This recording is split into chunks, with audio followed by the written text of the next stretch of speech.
오늘의 시냇가에 심은 나무 말씀입니다.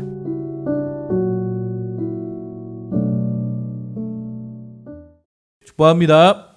오늘도 우리가 주님의 말씀 안에서 승리하는, 하나님의 말씀을 쫓아 승리하는 복된 하루가 되시기를 주님의 이름으로 축복합니다. 자, 우리가 계속해서 예수님의 가르침에 대해서 함께 배우고 있습니다. 자, 앞에서 우리가 예수님께서 제자들에게 4가지 비유를 통해서 하나님의 나라의 진리를 말씀해 주시는 내용들을 배웠습니다. 그리고 그 가르침 이후에 예수님께서는 제자들을 그 삶의 현장 가운데, 그 실습의 현장으로 데려가십니다. 자, 그리고 계속해서 이어지는 그 모든 삶의 현장 가운데 예수님께서는 그들의 삶과 상황 가운데 다가오는 4가지 위험들을, 어려움들을 해결하십니다. 이 4가지 어려움을 4D라고 표현합니다. 4가지 D로 시작하는 그 환경들을 해결하시는 사건이 등장하게 되는데요. 먼저 나타난 것은 위험, danger. 널 위험한 상황 가운데 하나님께서 하시는 놀라운 일들을 보게 되고요. 그 다음에는 이제 귀신에 대한 내용들, 디몬에 관한 내용들이 등장하고, 그 다음에 이제 질병, 디지즈에 관해서 등장하고, 마지막 죽음에 대해서, 데스에 관해서 말씀하십니다. 자, 이 4가지는 우리 인생 가운데 피할 수 없는 것들이죠.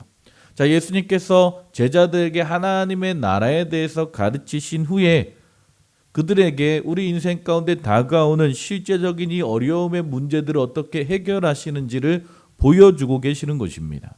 아멘. 여러분, 하나님의 나라는요, 단순히 가르침으로 끝나지 않습니다. 그들이 시원한 바닷가 앞에서 예수님의 말씀을 들었을 때에, 하나님의 나라에 대한 그 하나님의 놀라운 진리를 들었을 때에 놀라운 하나님의 은혜가 임했을 것입니다. 하지만 그 말씀만 가지고는 그 하나님의 나라를 우리의 삶 가운데 이루어갈 수 없다라는 거예요. 자, 하나님의 나라가 우리의 삶 가운데 임하기 위해서는 우리가 들은 말씀, 우리가 받은 은혜를 우리 들고 우리의 삶의 현장 가운데 나아가야 하는 것입니다. 아멘. 오늘 이 본문은요, 예수님께서 말씀하셨던 하나님 나라의 진리를 가지고 그들의 삶의 현장 가운데 나타난 그 어려움을 어떻게 해결하시는가에 대해서 말씀해 주고 있습니다. 아멘. 자, 오늘 본문의 내용이 무엇입니까? 제자들이 은혜의 말씀을 듣고 난 이후에 경험한 것이 무엇입니까? 그것은 바로 평안이 아니라 폭풍우를 만나게 된 것입니다. 그것도 생명의 위협을 느낄 만한 폭풍우를 만난 것이죠. 37절에 보니까 큰 광풍이 일어나며 물결이 배에 부딪혀 들어와 배에 가득하게 되었다라고 말씀하고 있습니다. 이 큰 광풍이 헬라어로 보게 되면 메갈레 아네무라고 표현하고 있는데, 이 메갈레에서 메갈로스라는 표현이 나오고 바로 이 영어 단어 메가톤이라는 말의 유래가 됩니다. 자, 무엇을 말씀하고 있습니까? 그냥 단순한 광풍이 아니라 아주 큰 광풍이었다라는 거예요. 메가톤급 광풍이 불어닥치게 되었다라는 것입니다. 이 짧은 본문에 이 메가톤이라는 메갈로스가 3번이나 사용이 됩니다. 39절에 보니까 예수께서 깨어 바람을 꾸짖으시며 이르시되 잠잠하라 고요하라 하시니 바람이 그치고 아주 잔잔하여지더라. 여기서 아주라는 단어도 메갈로스에서 나오게 됩니다. 그러니까 메가톤급의 잔잔함, 메가톤급의 폭풍이 불어왔고 예수님께서 말씀하실 때 메가톤급의 잔잔함이 임하게 됐다라는 거예요. 아멘. 자, 그렇게 예수님께서 바다를 잔잔하게 하시자 어떻게 합니까? 그들이 심히 두려워하더라라고 말씀하고 있습니다. 그 메가톤급 폭풍을 다스리시는 예수님께 어떤 메가톤급의 경외함이 느껴졌다라는 것입니다. 아멘. 자, 오늘 하나님을 섬기는, 하나님의 말씀을 쫓아 살아가는 우리의 삶 가운데 이런 생명을 위협할 만한 삶의 큰 광풍이 찾아올 수 있을까? 오늘 본문은요, 그렇다라고 말씀하고 있는 것입니다. 아멘. 예수님을 믿는 우리에게도 생명을 위협할 정도의 광풍이 찾아올 수 있다라고 말씀하고 있죠. 어떻게 우리가 살아가는 이 세상은 폭풍우의 시대 가운데 우리는 살아가고 있는 것 같습니다. 어떻게 보면 처음 광풍이 몰아칠 때의 제자들은요, 대수롭지 않게 생각했습니다. 왜요? 그 제자들 가운데 많은 사람들이 어부 출신이기 때문입니다. 더욱이 그들은 조상 대대로 그 갈릴리 바다에서 고기를 잡으며 살아온 어부들이었다라는 거예요. 그들에게 갈릴리 바다는요, 그들의 삶 가운데 가장 자신이 있는 삶의 현장이었을 것입니다. 하지만 그날의 풍랑은 달랐다라는 거예요. 큰 광풍이었습니다. 자신들의 힘으로는 어찌할 수 없는 메가톤급 광풍이 불러온 것입니다. 그 광풍 앞에서 그들이 예수님 앞에 나아가서 외치기 시작하죠. 38절에 보니까 예수께서는 고물에 베개를 베고 주무시더니 제자들이 깨우며 이르되 선생님이여 우리가 죽게 된 것을 돌아보지 아니하시니까. 예수님께 구원을 요청하는 외침입니다. 그런데 그들의 외침 가운데는 구원을 요청하는 외침뿐만 아니라 다른 무언가도 포함되어 있습니다. 그들의 외침의 뉘앙스를 보게 되면 뭔가 일이 잘못되었다는 어떤 혼란스러운 마음도 내재되어 있는 것을 보게 됩니다. 선생님이여, 우리가 죽게 된 것을 돌아보지 아니하시나이까. 자, 이 말은요, 어떻게 보면 그들의 신앙, 그들의 믿음 가운데 나타나고 있는 어떤 문제들을 보여주고 있는 단적인 부분이라고 볼 수 있습니다. 자, 그들의 질문의 의도가 무엇입니까? 예수님과 함께 가고 있는데 어떻게 우리가 풍랑을 만날 수 있느냐에 대한 그런 질문을 함께 하고 있는 것입니다. 자, 예수님과 함께 배를 타고 가고 있는데 평온하게 가야지 어떻게 풍랑이 다가올 수 있느냐 하는 것이죠. 말도 안 되는 일이 일어났다라고 생각하는 것입니다. 혼란스러운 마음에 빠지게 된 것입니다. 그리고 이것은 비단 그들만의 문제는 아닐 것입니다. 오늘의 신앙생활 가운데서도 우리는 이런 문제를 만나게 됩니다. 그래서 우리는 때때로 우리 마음 가운데 이 제자들과 같은 질문을 예수님께 드리게도 되죠. 주님, 어떻게 이런 일이 있을 수 있습니까? 또한 그들의 외침 가운데서는 주님을 향한 원망도 내포되어 있습니다. 예수님, 우리가 어떻게 죽게 된 것을 주님 모른 채 할 수 있습니까? 모를 수 있단 말입니까? 라고 원망하는 마음도 담겨져 있는 것이죠.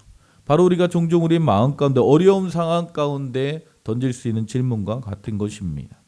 예수님의 제자들뿐만 아니라 믿음의 길을 걸어갔던 수많은 사람들이 바로 이 질문으로 인해서 스스로 고통 가운데 빠지기도 합니다.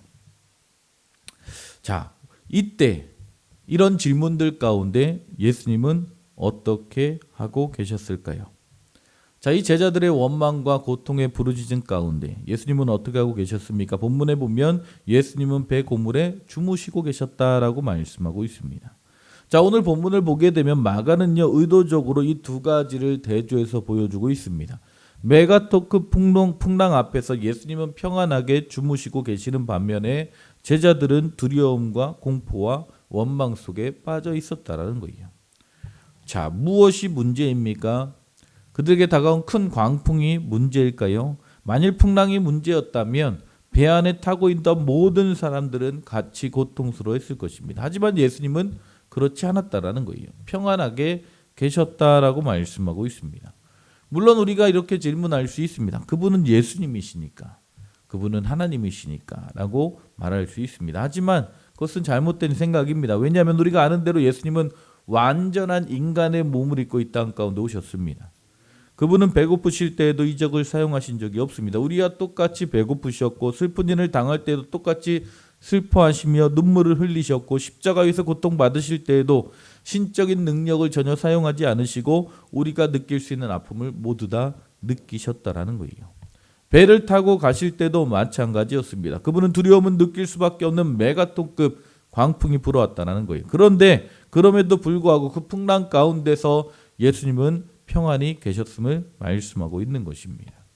그러므로 제자들의 문제와 제자들이 두려움에 빠진 것은 그들의 광풍 환경 때문이 아니었다는 거예요. 그럼 무엇이 문제입니까? 예수님께서 바로 이 사실을 제자들에게 알려주시기 위해서 중요한 질문을 하고 계시는 것이죠. 40절에 보니까 이에 제자들에게 이르시되 어찌하여 이렇게 무서워하느냐? 너희가 어찌 믿음이 없느냐 하시니. 자, 그들이 두려움에 빠진 것은 광풍 때문이 아니라 믿음이 없기 때문이다 라고 예수님께서 말씀하고 있는 것입니다. 이것을 깨닫게 하시기 위해서 어떻게 보면 예수님은 광풍의 끝에서 제자들에게 질문하시는 것이죠. 다시 말하면 만일 그들에게 믿음이 있었다라면 이 광풍 앞에서도 전혀 다르게 반응했을 것이다 라는 것입니다. 그들이 두려워하고 원망하고 그들이 불평하는 이유는 그들의 믿음이 부족했기 때문임을 말씀하고 있는 것이죠. 자, 믿음이란 무엇입니까? 마가복음의 적응에 의하면 믿음은 예수님을 통해 이 땅 가운데 찾아온 하나님의 나라를 믿는 것입니다. 아멘. 예수님을 통해 내 삶에 찾아온 하나님의 나라, 내 삶 가운데 임하게 된 그 하나님의 나라를 소망하고 바라보는 것입니다. 아멘. 다시 말하면 우리에게 하나님의 나라를 가져다 주신 그분 예수 그리스도, 그분이 우리가 그렇게 갈망하던 메시아임을 믿는 것입니다. 아멘. 그분이 바로 이 땅 가운데 어두움을 비추기 위해 찾아오신 하나님의 등불임을 믿는 것입니다. 지금은 그 등불이 잠시 감추어져 있지만 머지않아 그분이 온 열방을 비추게 하실 그 열방의 빛으로 임하실 것입니다. 이것이 마가복음에서 말씀하고 있는 믿음의 정의입니다. 자, 제자들이 예수님의 설교를 통해서 그것을 바라보았습니다. 확신했고 그분의 나타내신 수많은 기적을 통해서 그것을 확인했다라는 거예요. 그런데 그 하나님의 나라의 놀라운 역사를 경험했던 그들이 왜 잠시의 풍랑으로 인해 두려움에 빠지게 되었습니까? 원망에 빠지게 되었습니까? 그 이유는 단 하나라는 거예요. 그들이 바로 믿음이 부족했기 때문입니다.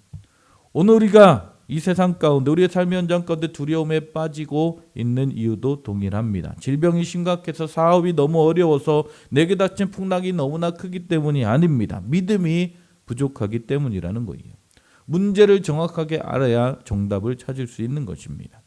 우리가 이 땅 가운데 살아가면서 얼마나 많은 파도를 경험하고 파도를 바라봅니까? 우리가 주님께 기도하기보다 우리에게 다가오는 파도만 바라보고 있지는 않습니까? 자, 오늘 이 똑같은 사건을 기록하고 있는 누가복음에 보게 되면 예수님께서 이렇게 말씀하고 있어요. 너희 믿음이 어디 있느냐라고 기록하고 있습니다. 이것은 믿음이 없다라는 말이죠. 자, 우리의 믿음이 부족한 데는 분명한 이유가 있습니다. 언제 우리가 주님을 향한 믿음이 연약해집니까? 우리가 예수님 외에 다른 것을 우리 마음 가운데 더 신뢰할 때 하나님을 향한 믿음이 약해진다는 것을 주님은 말씀해 주십니다. 오늘 제자들은 무엇을 믿고 있었을까요? 자신들의 능력을 믿었습니다. 자신들의 경험을 믿었습니다. 다른 것은 몰라도 갈릴리 바다에서만큼은 그들에게는 자신감이 있었다라는 거예요. 자, 오늘 본문 그들이 자신들의 능력을 믿은 것을 주님 옆에 모셔놓고 같이 주님과 함께 있음에도 불구하고 그들이 주님께 집중하지 못했던 이유였다라고 말씀하고 있는 것이죠. 오늘 우리의 삶 가운데 우리가 주님보다 더 신뢰하고 있는 것이 있다면, 우리의 마음 가운데 주님보다 더 의지하고 있는 것이 있다면 그것은 우리의 믿음을 뒤흔드는 요소가 될 수 있다라는 거예요. 이것이 자신의 능력이든 뛰어난 외모이든 젊음이든 아니면 우리의 지위이든 재산이든 성공의 가도를 달리고 있는 남편이든 자녀일 수 있다라는 것입니다. 그것이 무엇이든 간에 우리가 주님보다 더 신뢰하는 것이 우리의 마음속에 있다면 언젠가 우리 인생의 광풍 앞에서 그것이 무너져 내릴 때 우리는 두려움과 아픔과 원망 가운데 나아갈 수 있다라는 것이죠. 여러분이 이 땅에 있는 모든 것은 결국 다 무너지게 되어져 있습니다. 쇠퇴하게 되어 있습니다. 건강도 사업도 사랑도 다 지나가는 것입니다. 그래서 우리가 이 땅 가운데 이 땅의 것으로 신뢰의 대상을 삼을 수 없다라는 거예요. 이 땅의 것을 신뢰의 대상으로 삼게 되면 그 대상이 풍랑이 흔들릴 때 우리도 같이 주저앉을 수밖에 없다라는 것입니다.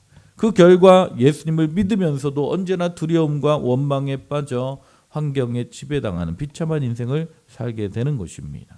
전혀 하나님의 사람답지 않은 삶을 살게 되는 것이죠. 자, 오늘 이 놀라운 경험을 하고 있는 제자들, 자신들이 그렇게 고민하던 문제를 예수님께서 어떻게 하십니까? 일어나셔서 말 한마디로 해결하십니다.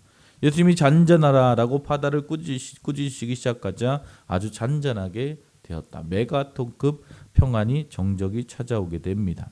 이 사건을 바라보고 제자들은 스스로에게 질문하죠. 그가 누구이기에 바람과 바다도 순종하는가? 자, 그들은 주님이 메시아임을 몰랐던 것이 아닙니다. 그들은 예수님을 주님으로 알았지만 머리로만 알았다라는 거예요. 그들의 삶의 실제적인 현장 가운데는 여전히 주님을 향한 믿음이 없었다라는 것이죠. 자신의 삶을 주관하시고 이 세상을 창조하신 분이 하나님 되심을, 예수님 되심을 그들이 실제적으로 알지 못했다라는 것입니다. 여러분, 우리가 믿는 주님은 바람과 바다를 만드신 분이십니다. 온 우주를 창조하신 분이십니다. 자연의 법칙을 만드시고 그 자연의 법칙을 지금도 운영하고 계시는 분이십니다. 이 세상을 다스리고 계시는 분이시다라는 것이죠.